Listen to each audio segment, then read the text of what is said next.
419, you're live with Freedom, not Freedom Friday, Freedom Tuesday. What's your name? What's your comment? What's going on, Uncle Tim? This is Big Rush that be in the chat room.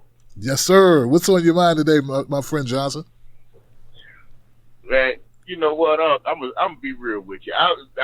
The first thing I thought about when I saw that Kamala Harris was picked, I got upset with Bernie Sanders all over again. And I know you can't make Bernie be something that he's not.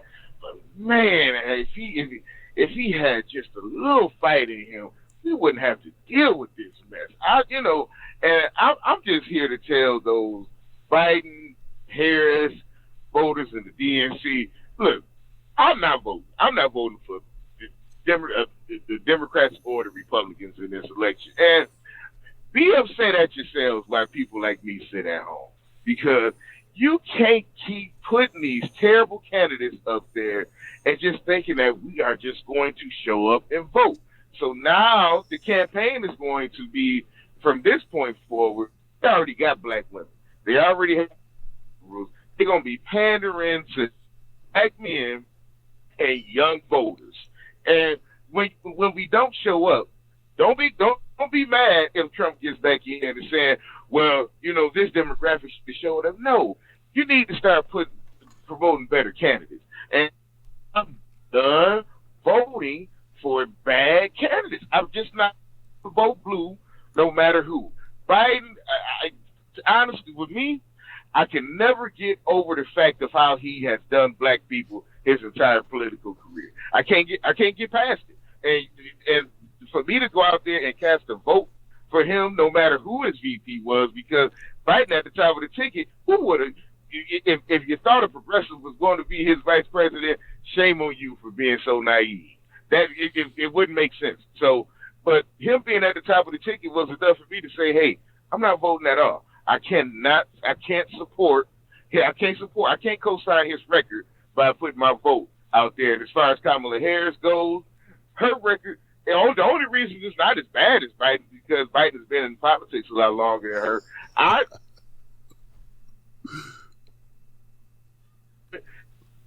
Hey, enjoy it. But guess what? A lot of you're going to have to depend on these old folks, rights voters, and all black women to carry this man over the threshold. Because if you think black men are going to come out because you put Kamala Harris on the ticket, knowing what her history is with locking black men up, and then you're going to turn, and then Biden top of the ticket with his horrible record of locking black men up, come on. You just asking black men to stay at home. And you're asking young people to stay at home because there is not one good policy that you can point to and say, Joe Biden's going to be good on that. I don't care about this. I don't care about the Supreme Court. Look, and yeah, it sounds good, but guess what? No matter who was going to get in office, there was not going to be a Supreme Court justice to come on that was going to help black people. So at the end of the day, look, I'm voting black. At the end of the day, I'm voting black. And I'm not co-signing Joe Biden with that terrible ass record. I can't do it. I'm not promoting Kamala Harris. Hey, if they win, oh well. They get in. Nothing's going to change anyway. Either way. So if they get in, fine. But it won't be because of vote for people like me. I can't do it. I can't get out there. I can't get out there and promote this mess. So I'll sit back.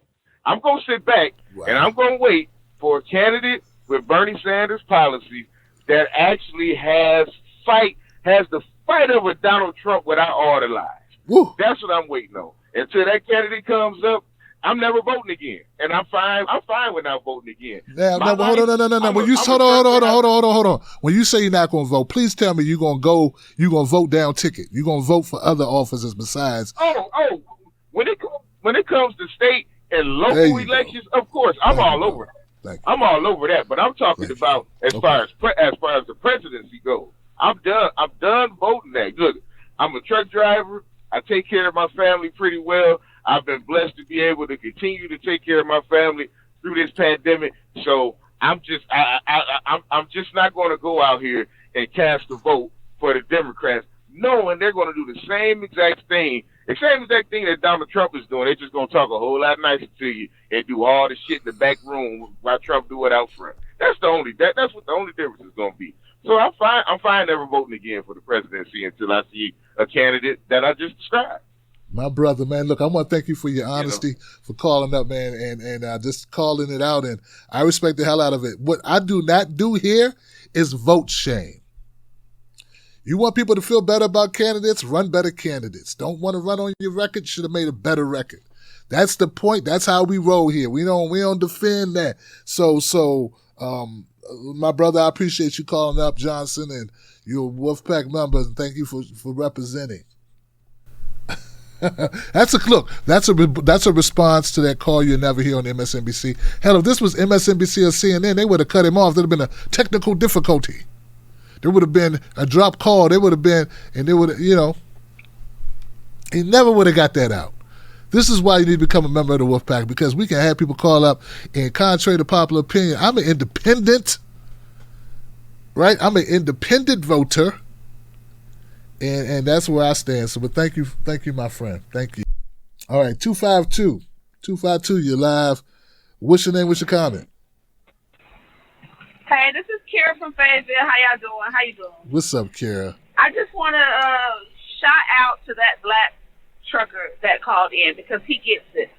I really, that's the whole point of me calling is because of my fear of the loss of black men from the voting cycle. That is my biggest fear, because when Obama got in and then absolutely didn't do anything for black people, what happened in 2016? We lost black men. We lost black men not only to Republican voting, but to non-voting. That is my biggest concern of this whole identity politics bullshit that they're doing.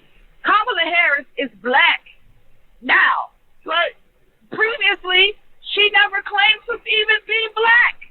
You know what I'm saying? That's the thing that really makes me angry about her and this metamorphosis that she has done. What she has done is she's putting the veil over a lot of these older black folks' eyes. And I agree with you. When you have these conversations with family, you do have to be careful, because I had a conversation yesterday with a family member, and she was like, well, everybody got some shit with them. You know, that's the kind of bullshit that's coming forth. The same thing they were saying when Biden said, if you don't vote for me, you're not black. It's just crazy. I don't get how this lady can be praised in one hand, but she lies so much. In one instance, she said she was smoking weed listening to Tupac when Charlamagne questioned her. Then you go back and you look at her record. She wasn't even in college at the time when she said that, when Tupac and them. I don't believe she stands with Tara Reid. I believe she's two-stepping right there with Biden. That's why she was chosen, because she's probably coming out in the media and she's saying, I stand with women, but behind closed doors, she's letting Biden know, we don't care about this. This is what I'm on. I'm on Team Biden. Period. Full stop. Mm-hmm. The only person that wins with this pick is the corporatists.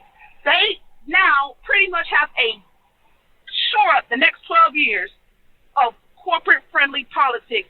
No changes are going to happen. They're not going to be reprimanded for what they have done. This is now going to be the second time that they robbed the public of their funds, and they're not going to be held accountable. And it's crazy. I don't get how anybody who is voting for Biden can look at this and think that, wow, this is a good thing. And my biggest concern is for people of color, because people of color, they're looking up to this. They're like, yay, this is a good thing. But is it really a good thing? You know what I'm saying? Is it going to be a good thing 12 years from now when it's time to pick somebody else? And all of a sudden, this rhetoric is used by a more far-right candidate than Donald Trump against people of color running for the highest offices in the land, because they're just doing the same thing as these other people. So, you're going to depress black men from voting, or you're going to continue to see a rush of black men going to the Republican Party, or number two, you're going to see another far-right candidate using this as a reason to outcast people of color. It's going to be bad. And I don't think that Kamala Harris is the person to bridge that gap. I don't think Kamala Harris is going to do anything but make the problem worse. And I think that in everything that she has done to people of color, this cannot be looked at as a win. This is just the furthest thing from a win, and that's my concern. As a person of color, as a black person, I want my people to finally see something positive.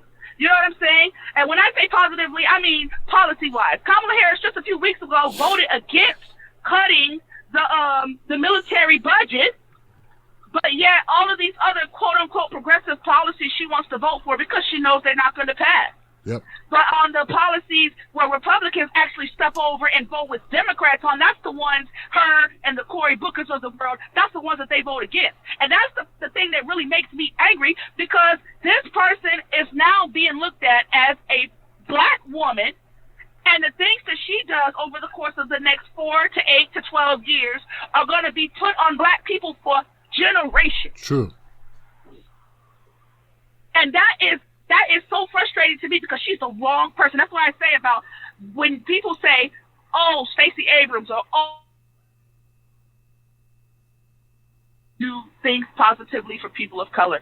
This is Obama all over again, and it just may be the thing that convinces a lot of black men not to vote, like the caller that came in. I hope that he will at least consider, if he's still on, hearing what I'm saying, he will at least consider voting green.